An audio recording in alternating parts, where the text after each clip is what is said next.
What's going on, guys? It's your boy Tashawn, and I'm back here with some sit-down conversations. I want to become a better man, and I got my homie. We're just having a little chitty chatty. Introduce yourself. Talk to me. What's going? You know, you've seen me before, Ray, Coach Carey. We are just, I think we're on the similar journeys about growing, evolving, and not shying away from the conversations. Yes. And that's what I love, because they're not always easy. No. But I think when you connect with other people who are willing to have them, it, one, makes it feel safer, and two, makes it easier. Yes. Because also now I know that you're a person I can always have these kinds of conversations with. If I were to hit you with like a weird text like, hey, can we chat? I'm feeling emotional. You wouldn't be like, that's weird. You'd be like, all right, cool. Let's talk now. Or like, can we talk in the morning?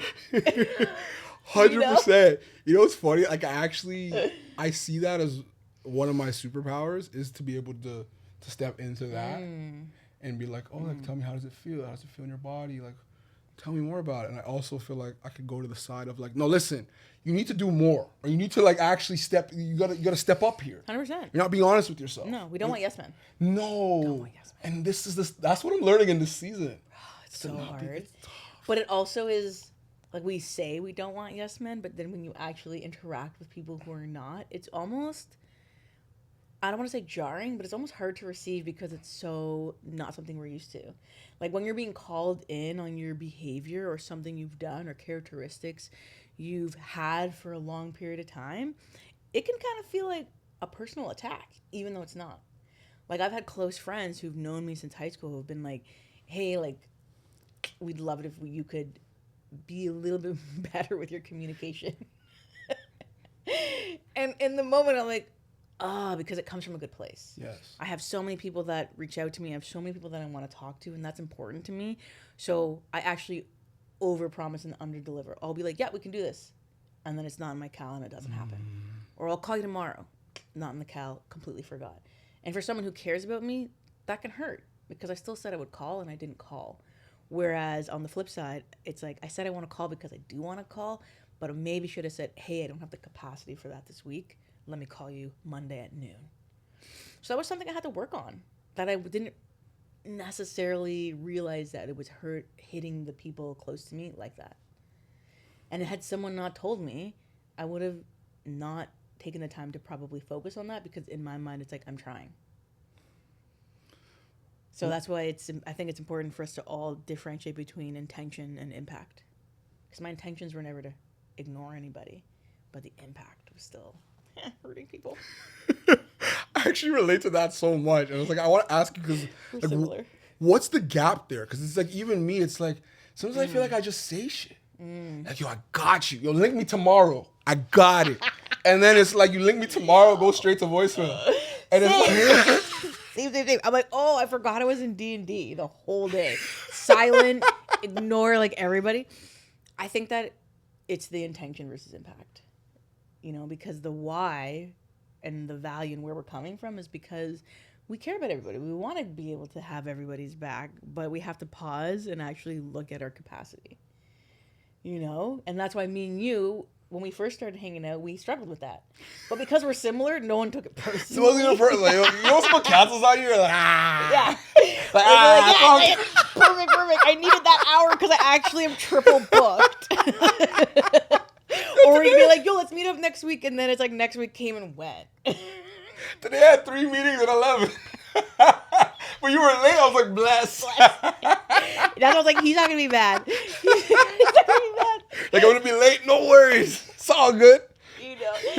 Because we're similar. Yes.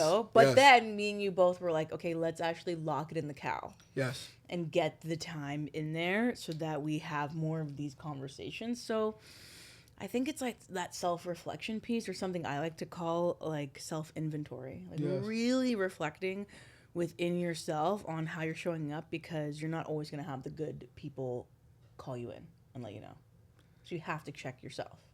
100%. And I feel like that's like, for me, that's been one of the biggest learnings of this year. It's like standing on that for myself and then being called out on it. Like getting in my new relationship, I feel like my girlfriend, she's not a yes person. Yeah, man. It's just not one of those. So the real ones are going to challenge you. Oh my gosh. Because they also have self-respect and self-love and see who you're becoming. Yes. And they're going to absolutely continue to light the path to help you get there. Yes. You don't think my girl called me out on the communication too? I'd be like, yeah, let's just do it like in a couple of days. She's like, when?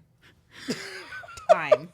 And then you're ready to get up. What do you mean when? Yeah, I'd be like, just let me, I'm like, I'll figure it out. Let me just do it. And then she's like, no, because I have to then organize my calendar. And then that impacts this, and this. And I was like, oh, yeah, that makes sense. Yes. So it was like, oh, something a friend had brought to me and then my girl brought to me. It was like, well, now it's something I'm working on actively to the point where those same friends have said, okay, we're seeing that you're working on it. We're seeing the progress. We're seeing the shift. We're seeing the calendar invites rather than like, yeah, I'll be there. Yes. Yeah. No, I relate to that so much because it's like, yeah, being called out on those things would make my blood boil because she'd just be like, I want you to do what you say. And it'll be like, what a novel concept. Why are you talking to me like that? I need a break. Hold on. I'm going to go for a walk. I'm ready to snap. Like, why is she always on me? And then you realize it's like, oh, because I said something. And now she's holding me to what I said. So is that how you emotionally regulate? Like if she calls you, I'd say calling in because calling out feels like an attack. So I personally say calling in. So it in my head is it's not an attack. It's because they care about you. But is that how you emotionally regulate when you feel like almost not triggered, but like poked? You know, she's calling you out / in. Yeah, when I feel poked, it's like when she questions me on certain things, it's like it's normal. It almost feels normal for me to react. It's like, wait, what? Like it's like I'm going on defense, and I'm not like, oh, like let's think about that for a second. Let's analyze that. Let's talk about it. Let's see how we can like solve this. Yeah. And it's just like I needed a walk. I need a break. I'm like, yo, I just feel like this is too much conflict for me right now. And then like when she plays it back to me, it's like I look back. I'm like, that's how I was. That's how I responded. She's like, yeah, you're sensitive. And I never saw myself as sensitive. Like if you put me around my guy friends, they'd be like, Sean doesn't care about anything. Yeah. So when she was calling me sensitive, I was like, how am I sensitive? Yeah. And I realized it's because as soon as she goes like this to me, I'm like, yo, what do you mean? I need to break it. You're like, ow! You're like, call the doctor. I realized I wasn't used to having somebody call me in. Yeah. I wasn't used to having somebody, and relationships are reflections. So someone's going like this. This is what you said. This is what's happening. And it's a brand new muscle to flex. It's brand new for so many of us. And I think that's, a shift in how someone goes from like being their best selves is you have to get uncomfortable with the shadow work. Those things that you don't see, but you kind of are subconsciously aware of. Like deep down, you knew you were responding in a way that's not exactly, because that's why you had to take the walk. Yes. So we're aware of them, but it's quite dormant and subconscious. But I think that's how each person gets to that closer place of self-love and self-mastery, is having those difficult moments, whether it's being called in, called out, or on your own, is like literally look inward. Like, what is it? How are you showing up in the world? And how is that impacting the people around you? And it's not always a good feeling, like, honestly.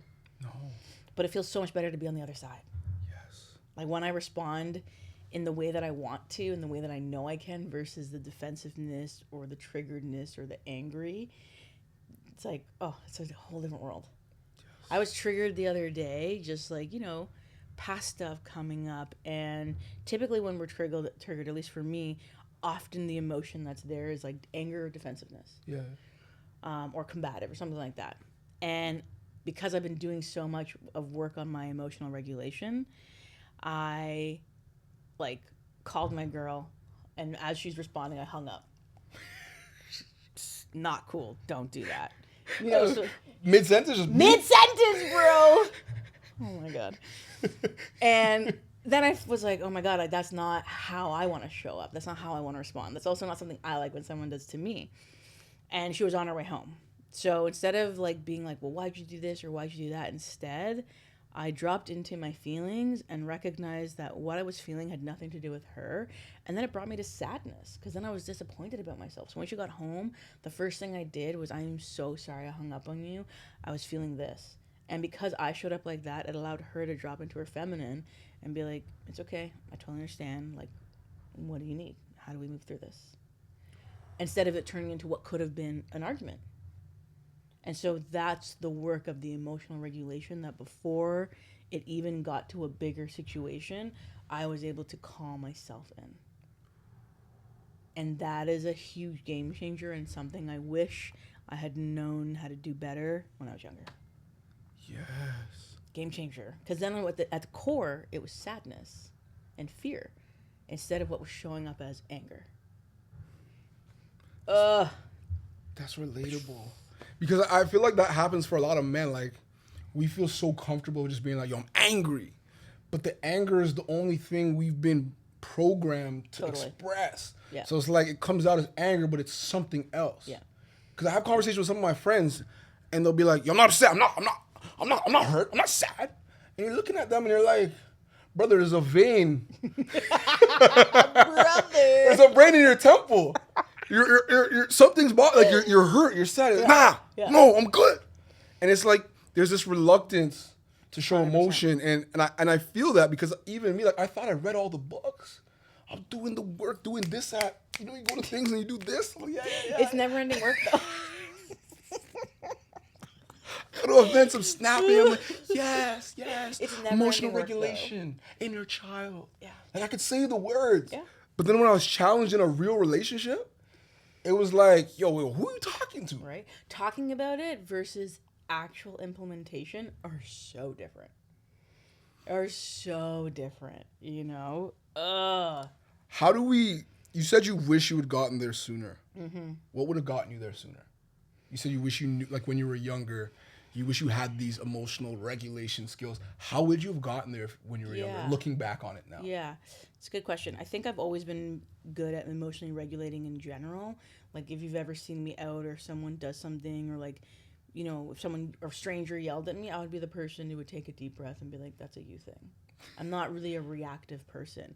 But however, triggers are a whole different ballgame because it's speaking to like the most hurt parts of you. And even if you've healed, the scab can always be picked, So, excuse me, I think what would have helped me when I was younger is maybe looking at it a bit more objectively rather than being in it and being like, well, I'm angry and you caused me to be angry, so that's got to be the anger that I'm moving through.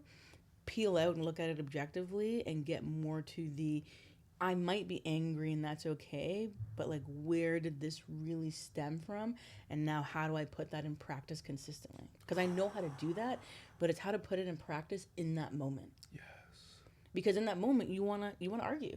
You feel like, well, you did this, so this equals this. That's what we're typically taught. That's what we've been seeing, but that's actually usually not it, because my therapist always says our subconscious will fill in the blank, and typically with something negative.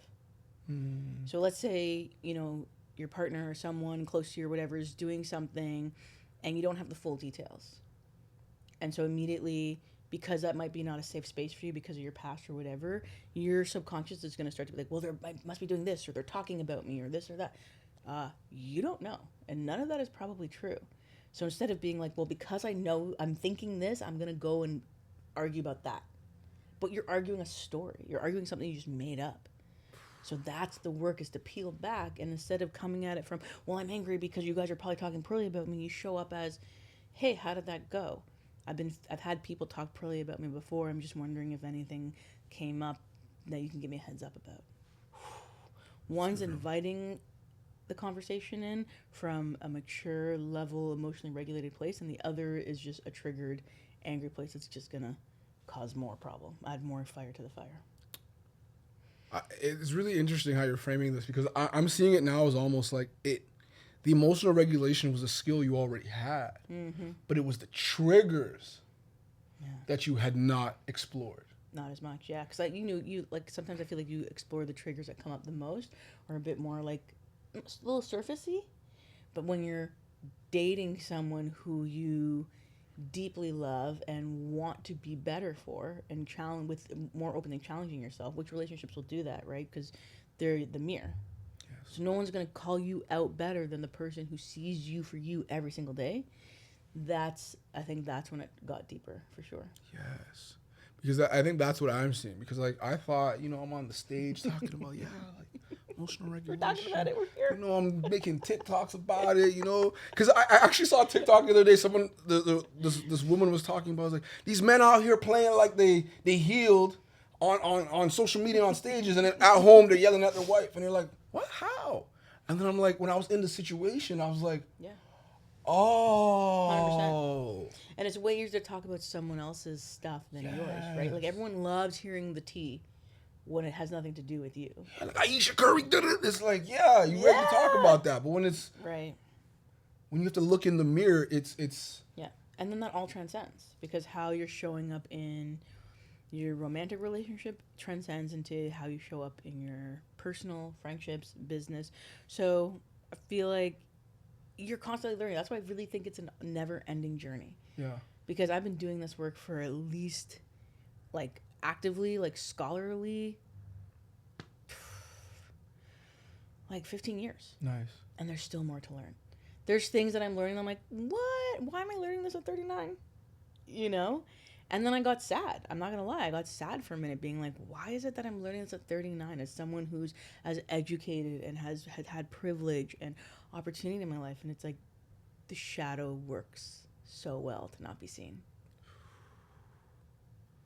What's the biggest impact of your work, the coaching? Like why? Like, what do you see as like why people need it most? What they can get most out of it? I think the best thing about coaching is probably two things. One, giving people tips and tools on how to move through things that have typically hindered them repeatedly in their lives so they can stop doing that or do better. And two is that reminder and that place of like, I guess sort of self-mastery like we've been talking about, and that self-love and that coming into themselves.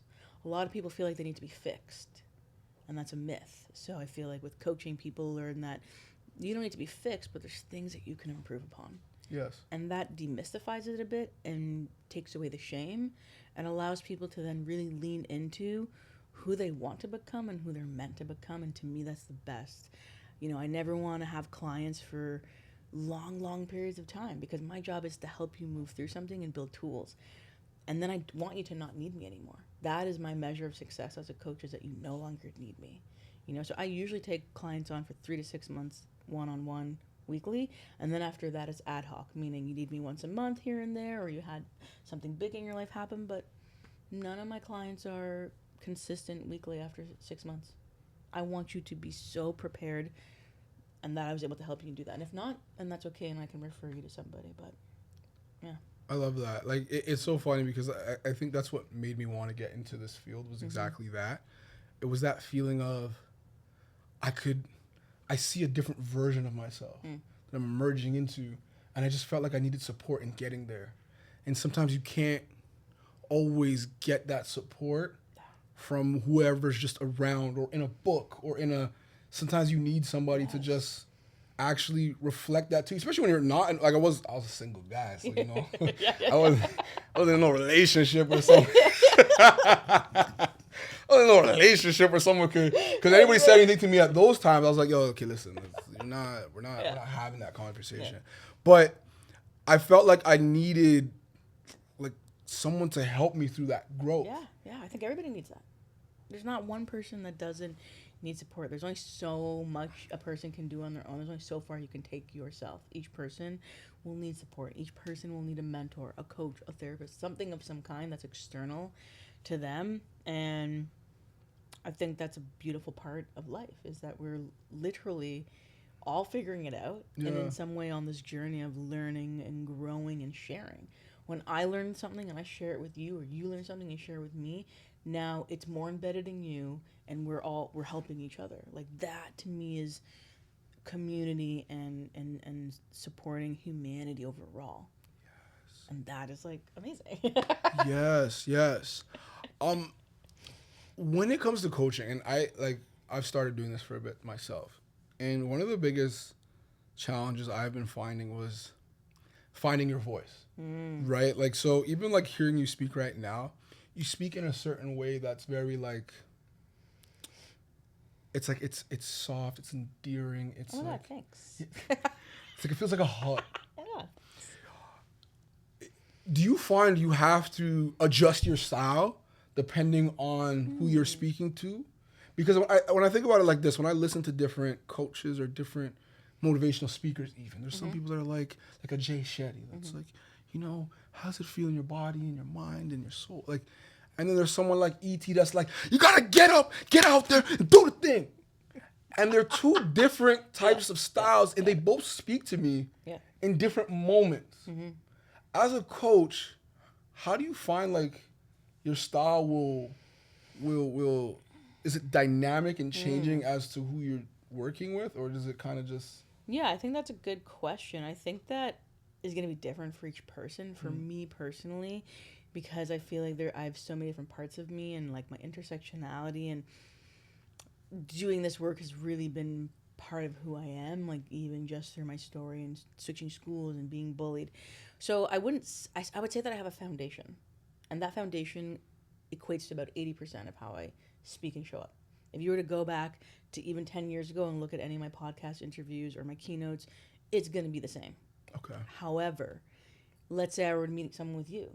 Now that there's some rapport, I know that I can fluctuate. I can use more colorful language if I want to.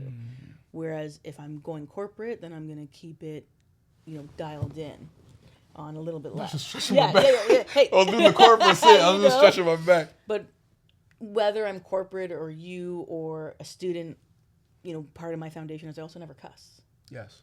And that's just my preference, because also that's something that my parents always embedded in me. It doesn't mean that I can't or that I don't or I judge anyone who does. It just means as a coach and how I show up in the world, I don't cuss. And that's not going to shift no matter the environment I'm in. So that's what I would say. It doesn't shift, but I think there's room for a little bit more laughter if I'm depending on the vibe of the room, versus a little bit more stern depending on the room, versus a little bit more breath and meditation depending on the room. How does it feel in your body? Yeah. Yeah, like I like what you said there, because it kind of reminded me of a conversation I was having. I was moderating a panel, and it was for, I want to say, like a Black Excellence Month event, and I was talking to them. I'm like, do you guys feel like you have to code switch in different spaces, and like how do you navigate that? And one of the answers that I thought was so interesting, the guy said, like, as long as I'm rooted in who I am able to shift and be dynamic depending on the room I step in, as long as I don't lose my identity in that. Absolutely. And that's what your answer reminded me of. It's kind of like I have a foundation of who I am. Oh yeah. But depending on who I'm talking to, it might be a little shoulder, like a little shimmy. I'm still gonna bring the vibes, even when I'm on the biggest stages. I'm still gonna be me. Yeah. But it could shift a tiny bit, and I think that's the beauty of being dynamic. I do, there is a level of code switching that I think so many of us have had to experience, because we're under a little bit more scrutiny as being people of color, Black and predominantly white spaces. But I think very much like that, if you're rooted in who you are and you're showing up in a way that represents something that's positive, I think it's going to work. Yes. Yeah. Yes. And for me, like, I've just always been true to who I am. That's why I was like, you could go back 10 years and see the same vibe. Yes. I've evolved. I've gotten smarter, better, learning how to move through more emotion, but it's still I'm still the same kid. Even the people who know me since grade 4, grade 3, it's like, I'm the same kid. Yeah. I've evolved, and I'm older now. That's facts. And I think, like, you're right. Like, that's an ongoing journey. And I feel like for me, when I think about like this year, I feel like I'm trying to also unlock different layers of myself that I haven't been comfortable in expressing. And I feel like a lot of it has to do with this being okay stepping into conflict, being okay standing on business. Like, yo, I don't agree with that, and that's okay. Yeah. Like when I make content sometimes, it's like, oh shoot, they're gonna disagree with this? Oh, that's gonna be uncomfortable. Should I post it? Should I not? Should I? Yeah, because it's like I don't want people to disagree with me. And it's weird because in like real life, like my real authentic state is I love to understand different perspectives. I love to have those discussions. But when it comes to like public facing, sometimes it's like I get like, I don't want no smoke. Yeah. I'm with you on that. I also used to not like love, like I don't mind confrontation, but sometimes difficult conversations that will bring out the people pleaser in me, which obviously is not a great habit.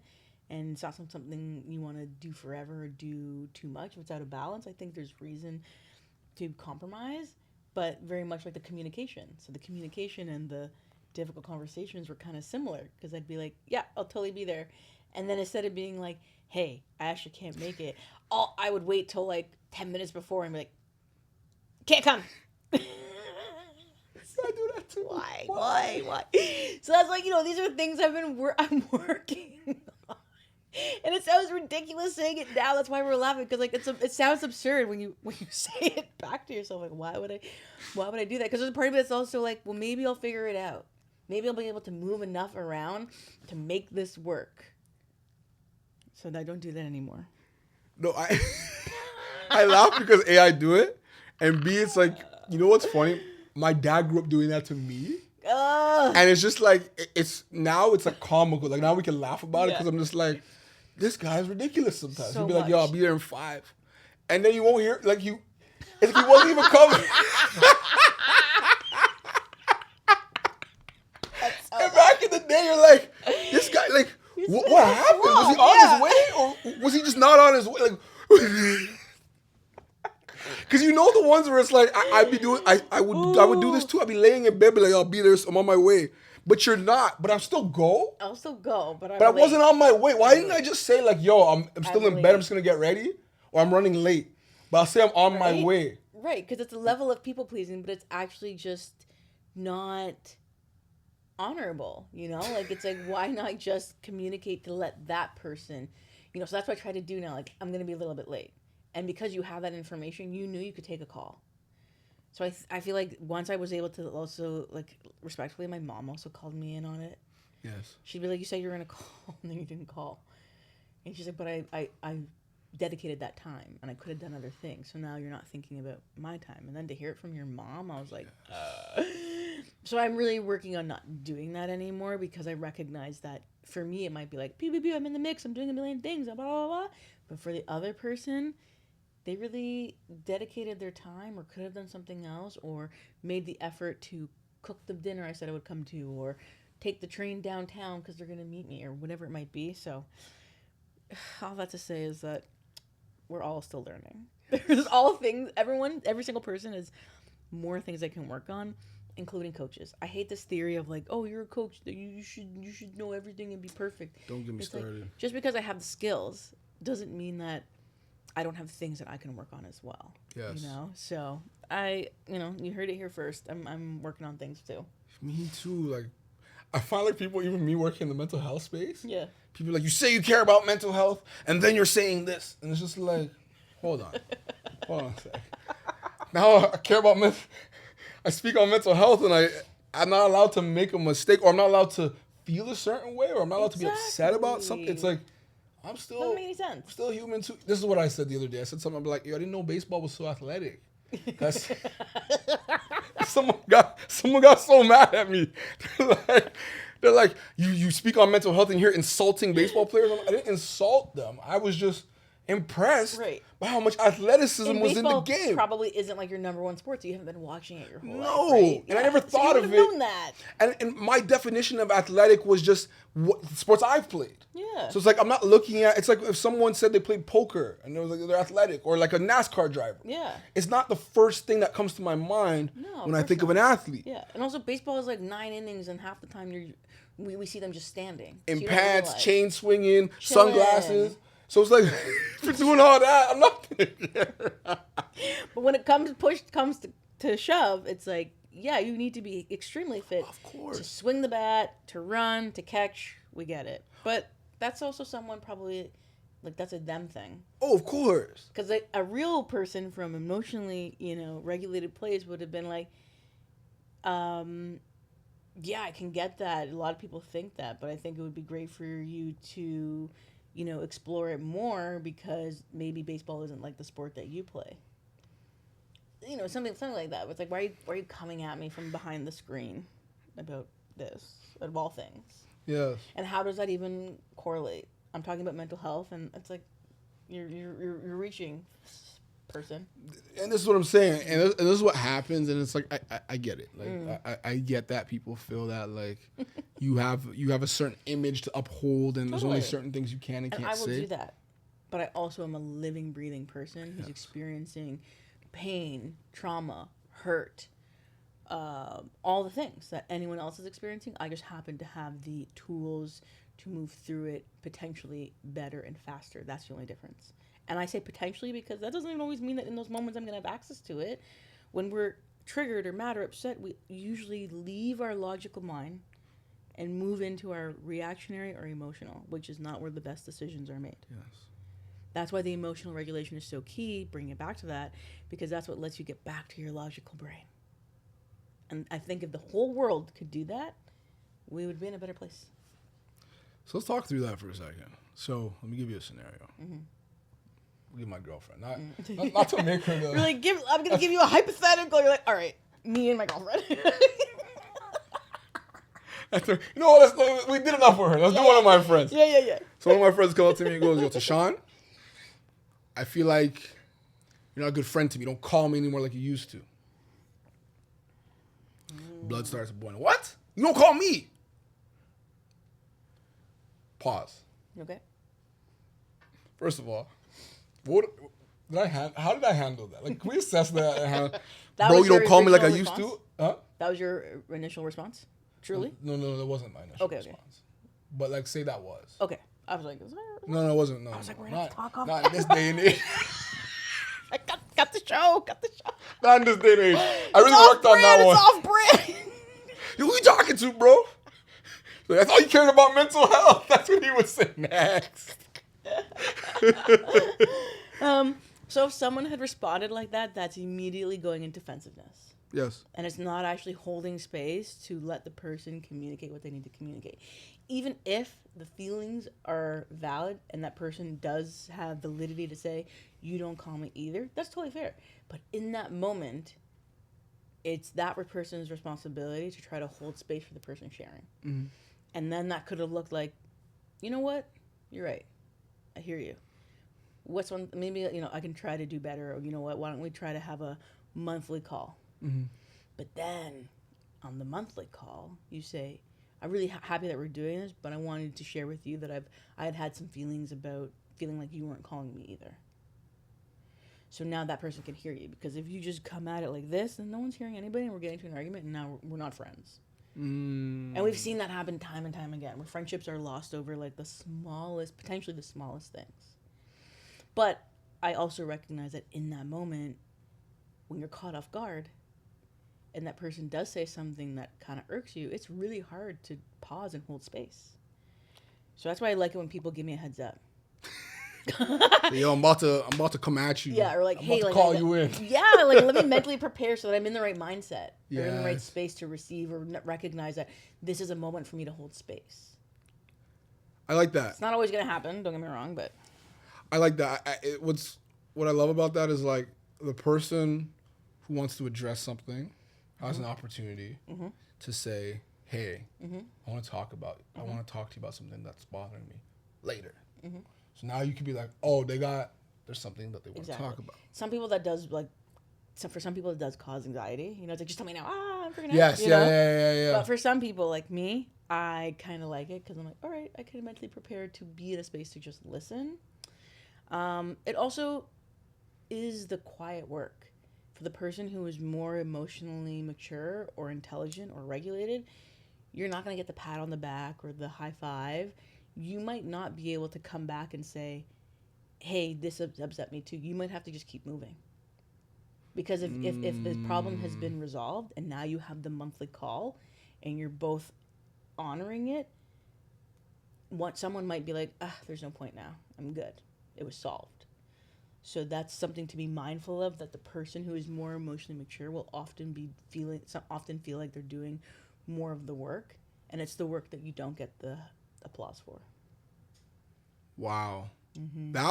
That's actually profound. So it's almost like, because you're at a level of awareness, it's almost like you could take on the responsibility, be like, I'm going to hug this one. That's right. and you'll move through it on your own, and you'll let it go. But that's you versus you work. It's kind of like with your parents. It's like you're not like holding it against your dad because he said I'll be there in 5 and he showed up in an hour later. But you might show up differently, and he might see that and be like, oh, okay, I'm gonna try to communicate differently. Yeah, that's actually a good point. I really don't hear us talk about a lot. Like, you actually hugging the situation and saying, you know what, I'm not going to address this because I'm going to work through this. That's right. But you have to actually work through it and make peace with it because you can't bring it up 2 years later. Oh, yeah, you can't fake address it. Be like, I'm going to hug this. Exactly. And say, yo, for the last 2 years, it's been bothering me that you've been doing this. Yeah, and then you're holding this resentment, and then you're... Because you didn't work through it. So you either choose to address it or you choose to hug it, but you can't play the middle. That's right. So that's why with a lot of my close friends, I try to have like a 1 week rule. Do not let it go past a week. If I've done something to hurt you or upset you, let me know so that we can address it in a timely manner. It's hard, don't get me wrong, but it challenges us all to have those conversations. And you know what? Since I've been doing this work of really trying to have more of those difficult conversations and the communication, the close friends that I've had to say something to, every single one of them responded positively, and they were like, thank you for letting me know. And then that makes me cry because I'm thinking, it's going to be a difficult conversation. I don't know what to say, blah, blah, blah. And they were like, no, I really appreciate you telling me. I'm like, that's the response you want.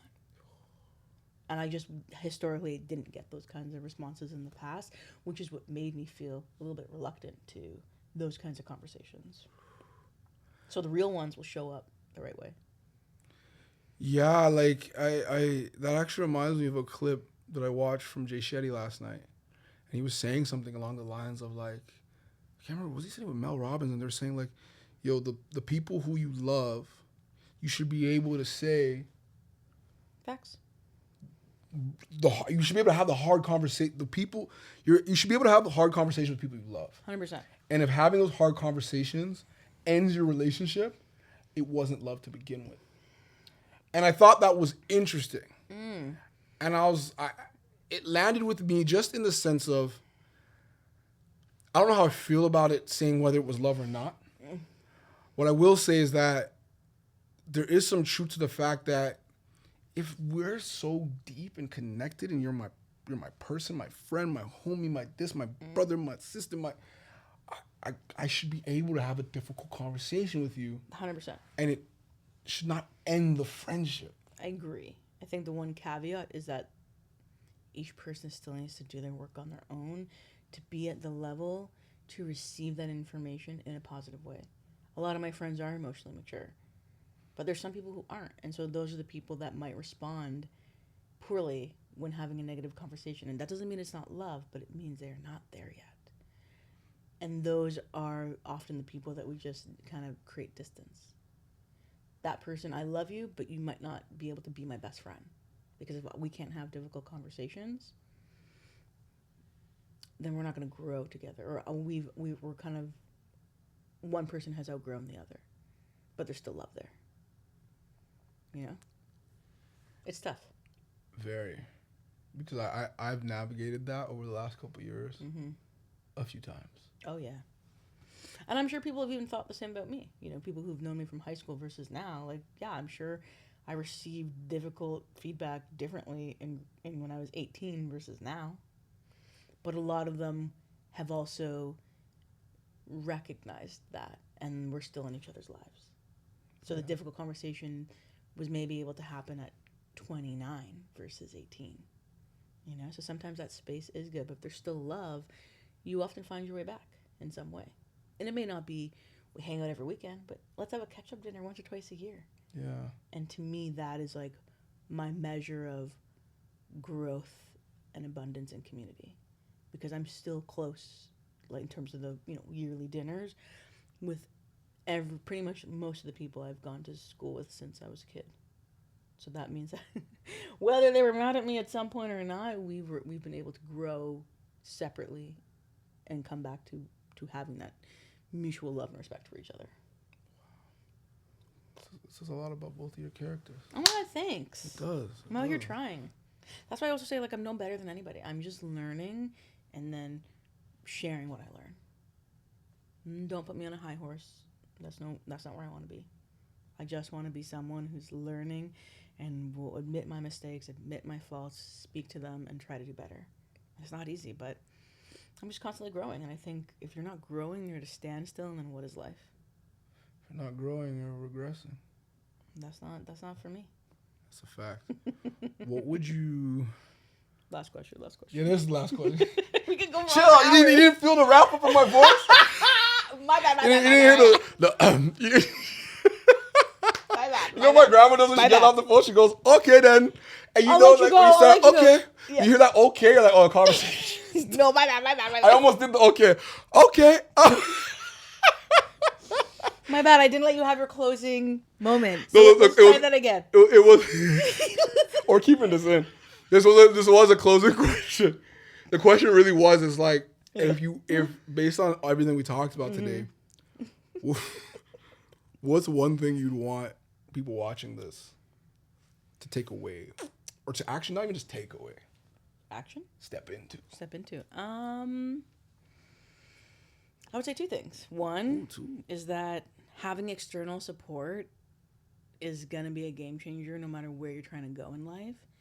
And two, emotional regulation is not something that should bring someone shame, but more so something that empowers you to be your best self and get to that place of self-mastery in terms of being able to better manage your emotions, your thoughts, and your actions. Emotional regulation. I guess I'm good at this. Really good at this.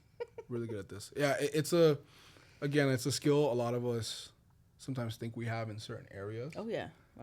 But it sounds like it's a lifelong journey, because at different points in your life, you're going to grow and different things are going to trigger you. Truly. And it's just like being able to recognize, assess, and grow. What about you? Same question. One takeaway that you want people to step into after listening to this? I honestly would encourage people to have the difficult conversations. And I think it's kind of sort of what you're saying is that like the difficult conversation goes hand in hand with the emotional regulation. Absolutely. Because if you like take an inventory of your life right now, there's probably like a handful of things that have been nagging you that you're wearing. You're like a thing with a friend or a thing with a parent or something that's just been on your chest. Yeah. So I would encourage people to either have that difficult conversation in a healthy, respectful way, or have the conversation with yourself. And like I love how you gave the example of like either address it or let it go. Yeah. But choose one. Don't stand in the middle. And I feel like when you're carrying all that, it's because you're right in the middle. Yeah, I agree. That would be the one thing I would say, because I feel like there's one thing I've learned this year. It is that having that difficult conversation early makes the road smoother later on. 100%. Game changer. Well, thanks you guys for watching. More coming soon. Chitty chatties. Subscribe to the channel if we're on YouTube right now. Follow Coach Carey at Coach Carey. Coach.Carey. Coach.Carey. Yep. And we'll see you guys again soon. This won't be the last. That was fun. No script, no thoughts, no pre-conversation. We were just like, we're just going to go with it, bro. Where's it? We're rolling. You know what? That was something I realized too, that like, that's a place. So much better. That's a place where I thrive, though. I thrive on the being unprepared. And I remember like when I won the table topic or the Toastmasters district championship last year, it never clicked to me. It's like, oh, like this is what I'm good at. Like I'm actually good at going on stage. You ask me a question, I have no idea what you're gonna ask me, and I'm just gonna tell you a story. Yeah, because you're just in flow.